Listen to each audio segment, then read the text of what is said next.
Welcome, everyone. Welcome back to Mindful Leadership Beyond Borders. This is Betska, the Guru Coach, and Raj. And with us today are Mariano and Clare, two plant-based psychologists. And I would like to pick up on a statement that Mariano made when they were doing that study, and that men seem to think that maybe their greatest masculinity comes from eating meat. And Raj, during the pause, said, well, elephants don't eat meat and they're the strongest animals in the world, right? So Clare, tell us what you think about that. Sure. You know, it's we're living in a time in our history, I think, when there is, certainly through the media and certainly through certain channels, a questioning of what is it to be a man, what is it to be a woman. Now, I think most of us thinking nuanced individuals would say it's very important that people should be, without any violence or pushback directly, should be able to express themselves how they wish. However, I also believe, and I may be a little unpopular here for some listeners possibly, but there is also objectivity and a biological reality of what is a man and what is a woman. How we express ourselves, another issue. But collectively, of course, we have these rituals and behaviors that sort of bring men or bring women together. And I think, as Mariano has been saying, is this collective cultural national behavior to actually of meat eating. We're really looking at the sexual politics of meat. Is each of those men, I'm sure, if we were to speak to them and say, did they deliberately want to go out and abuse and be cruel to animals, would say, if anybody touches my dog, I'll go for you. So it isn't about that. I think we're living at a time when we really need to separate this and realize what's been hidden from us.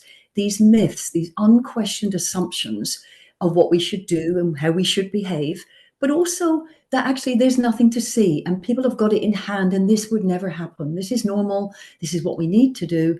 And so working with people to create new social bonds of powerful masculine models, which are to do with protection and a male form of masculine form of leadership, which can be integrated also with the more feminine forms of leadership. So within each of us. So I think it's a very interesting time in our history, and that path towards plant-based eating requires us to look in a way of what are the consequences of our lifestyle choices. Each of us has a part to play in this thing called life. Wow. Oof. I think I'll take that audio and keep hearing it every day. I think that your response was very powerful. Thank you. Thank you. So, Mariano, tell us about your projects that you're involved with as a plant-based psychologist. Tell us what you are doing in Argentina and outside. Yeah, I would like to talk mainly of what I'm involved here in Argentina, because it's what makes me most passionate about. And there are two main projects, organizations actually. One is called Climate Save Argentina, and the other one is called Alimentando el Mañana, or Feeding Tomorrow. That would be the translation in English. So I would call it that way from now on. Okay. I decided to help and contribute to these both organizations because they reflect a way of approaching plant-based eating and plant-based transition that I find really smart. Why? Because the research I done that I share with you helped me to realize that this meat eating is so important for people here in Argentina, and this in-group, out-group situation is so strong that identity should be considered there. And vegan are perceived in a bad way here a lot of times. And I found these two projects that foster and promote plant-based eating in a way that does not activate the prejudice against vegans or vegetarianism.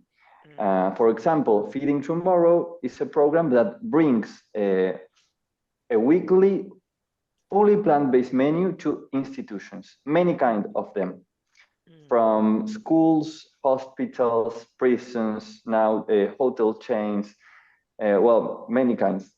And what they do in the organization is they bring training with nutritionists and chefs to the institutions, and they guarantee that the menu is going to be cheaper, it's going to be more healthy for people, it's going to be more sustainable. And then the institutions have their environmental impact report. So many institutions started to engage with that program that has also the practical results that is the amount of rations of food that you are making the transition, right? It's millions per year that are now are plant-based that used to be with animal protein, products. So I find it that this is a really it's a really interesting project because the communication is framed in a way that engage with a positive aspect of plant-based eating, and that can reach some target publics that wouldn't be reached with traditional vegan advocacy, right? Right, yes. Because they discard it from the moment zero. But with this kind of approach, thinking about is more compassionate also, because it focuses on the outcome. We want the planet to be plant-based, and in order to do that, we have to be able to communicate with people that is really, really, really far away from our worldview, right? Right. And this program does it, and I'm really proud to be a little part and to help them. And the other one is Climate Save Argentina, that is an organization that nowadays is focusing mainly in environmental education and plant-based education. They focus in that. So we are doing other kind of job that is spread this knowledge about why it's so important to make a shift in our dietary choices. And we are in this year we are engaging with secondary schools, and that is also another job that makes me really passionate, because I think there is a huge potential there in the way we can communicate and engage young people also. Yeah. So those are the two main projects I'm collaborating here that are Wow. going on in Argentina, and there's a lot of people working in that goal. So really Good for proud and you. really grateful for the opportunity. Yeah. Because Wow, me wow, as a only person, I cannot do anything. That I realized too. The best thing I can do is help other projects that are already going.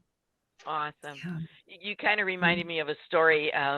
Whenever I travel and I do training in hotels and so on, I insist that the meals be vegan, and I will, often give them ideas and so on. And in one of the gorgeous hotels, I think it was the Grand Palace or something in Delhi, the chef came and sat down with me, and we were discussing the meal, discussing the breaks, what they were going to give us for snacks and so on. And he turned to me and he said, "Thank you for insisting on this." He said, "This is very exciting for me. You've given me a challenge here instead of the usual, Indian food with cream and, milk and all that stuff, right?" And it was it was incredible. Yeah. Wonderful. And do you know, Betska, just to add to that, I think it's so easy for people to think they have to give up something. We're giving up meat, we're giving up tradition. There really is no bad news here. When we actually look at what is it, where we've seen a massive increase in the 6 major lifestyle illnesses, and all the research is there to show us that that is the consumption of animal products. The diabetes, respiratory disease, cancer, heart disease. When people read something like the China study, hands down, a whole food plant-based diet, there's no bad news. And on a ethical level, economic level, the opportunities are there. But, at an ethical level, we don't have to give up anything. We just have to stop taking what was never ours. Wow. And my Ayurvedic doctor in India, he will only work with you if you go vegan. Yeah. He's Yes, really and that's strict. Yeah.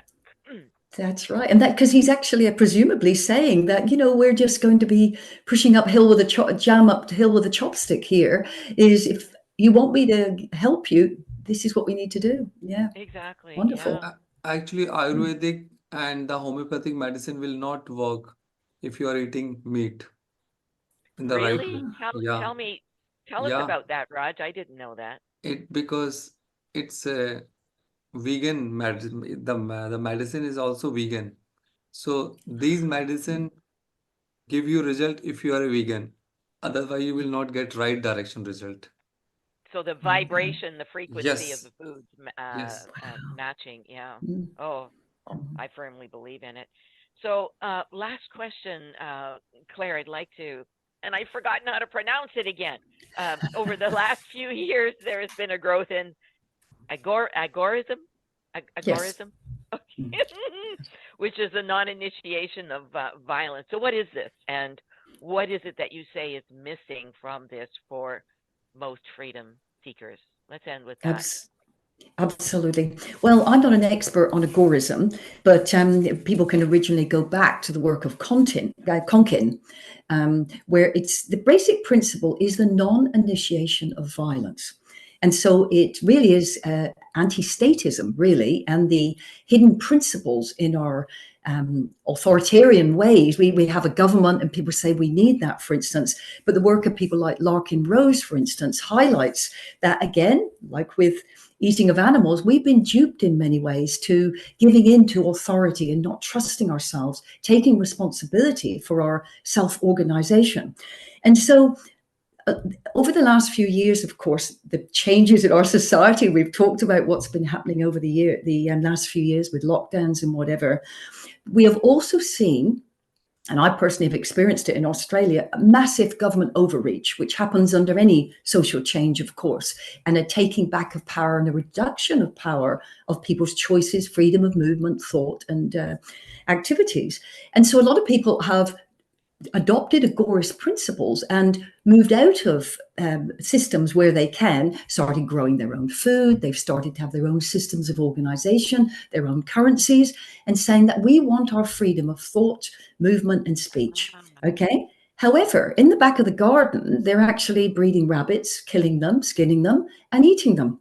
And when I come across those principles, I say to people, if you look at the principles of the non-initiation of violence, how can that not be violence? Oh, this is only for humans.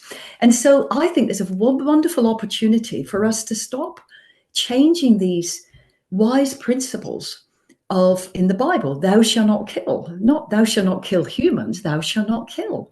And so I think that I see a vegan, agorist world. That principle of the non-use and non-exploitation of all animals, human and non-human, because I honestly believe we will never have our own freedom, peace, and liberation when we take away the peace, freedom, and liberation of any living being. Yeah.